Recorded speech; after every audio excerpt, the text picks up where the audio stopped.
যে খবরে নজর রাখবো, সন্দেশখালীর পিয়ালির জেল মুক্তির নির্দেশ হাইকোর্টের। বিজেপি নেতা পিয়ালির বিরুদ্ধে এফআইআর স্থগিত। আমাদের সঙ্গে রয়েছেন আমাদের প্রতিনিধি অর্ণব। অর্ণবের থেকে আরো বিস্তারিত জানতে চাইবো। অর্ণব, দেখো, পিয়ালি দাস ওরফে মামকি দাস অবিলম্বে জেল মুক্ত করার নির্দেশ দিল কলকাতা হাইকোর্ট এবং তার বিরুদ্ধে তার বাড়ির দেওয়ালে যে মামলার নোটিশ সাঁটানো হয়েছিল সেই নোটিশ অনুযায়ী সমস্ত ভারতীয় দণ্ডবিধি যে ধারা ছিল সেগুলি সবই জামিনযোগ্য।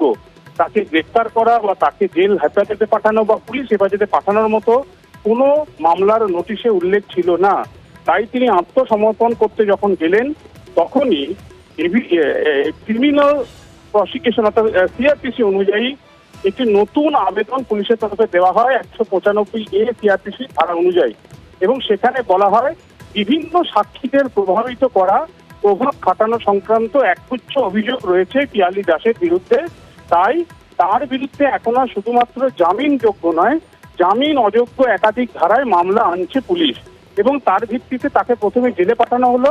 তারও দুদিন পরে পুলিশ এই নতুন আবেদনের প্রেক্ষিতে তাকে 12 দিন নিজেদের হেফাজতে চাইল। কলকাতা হাইকোর্টে মামলা করলো এবং এই এফআইআর খারিজের আবেদন করলো। বিচারপতি জয় সেনগুপ্ত বললেন যে প্রথম যে এফআইআর এর ভিত্তিতে তার বাড়ির দেওয়ালে নোটিশ দিল পুলিশ, সেই নোটিশের প্রেক্ষিতে সারেন্ডার করলো পিয়ালি দাস। কিন্তু সে যখন সারেন্ডার করলো তখন নতুন করে একটি আবেদন করে জামিন অযোগ্য ধারা জুড়ে তাকে জেলে পাঠানো হলো এবং তারপর তাকে হেফাজতে নেওয়ার পুলিশ আবেদন করলো। এই আবেদনের যে প্রক্রিয়াটা সেটাই পদ্ধতিগত এবং আইনগত একাধিক গলদ।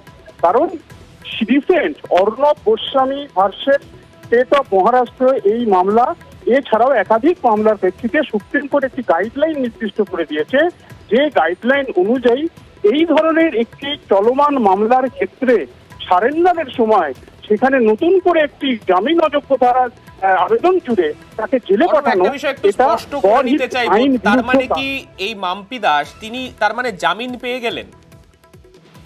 জামিন পেলেন পায়েল দাস ওরফে মাম্পি দাস, কারণ তার বিরুদ্ধে জামিন অযোগ্য যে ধারাগুলি আনা হয়েছিল সেগুলি আফটার থট, অর্থাৎ মূল মামলার পরে 195A সিআরপিসি ধারা অনুযায়ী এই যে নতুন যে এফআইআর, অর্থাৎ এফআইআর প্রথমে ছিল জামিন যোগ্য, পরে যে নতুন সেকশনগুলো অ্যাড করা হলো 195A সেগুলি ছিল জামিন অযোগ্য। জামিন অযোগ্য ধারায় যেগুলি যোগ করা হয়েছিল যেখানে তাকে জেলে যেতে হয়, এই জায়গাটাই পুরো হাইকোর্ট স্টপ করে দিল। এফআইআর এর এই প্রক্রিয়াটাই গলদ ত্রুটিযুক্ত ছিল। 18 পরবর্তী শুনানি হবে, রাজ্যকে হলফনামার সুযোগ দেওয়া হয়েছে। কিন্তু যেহেতু এই মুহূর্তে পিয়ালি দাসের বিরুদ্ধে হাইকোর্ট স্থগিতাদেশ দেওয়ার পর জামিন যোগ্য ধারায় তার বাড়ির দেওয়ালে যে নোটিশ পড়েছিল সেই মামলাটাই শুধুমাত্র এখন চলবে নিম্ন আদালতে, তাই তার আর জেলে থাকার কোনো প্রয়োজন নেই।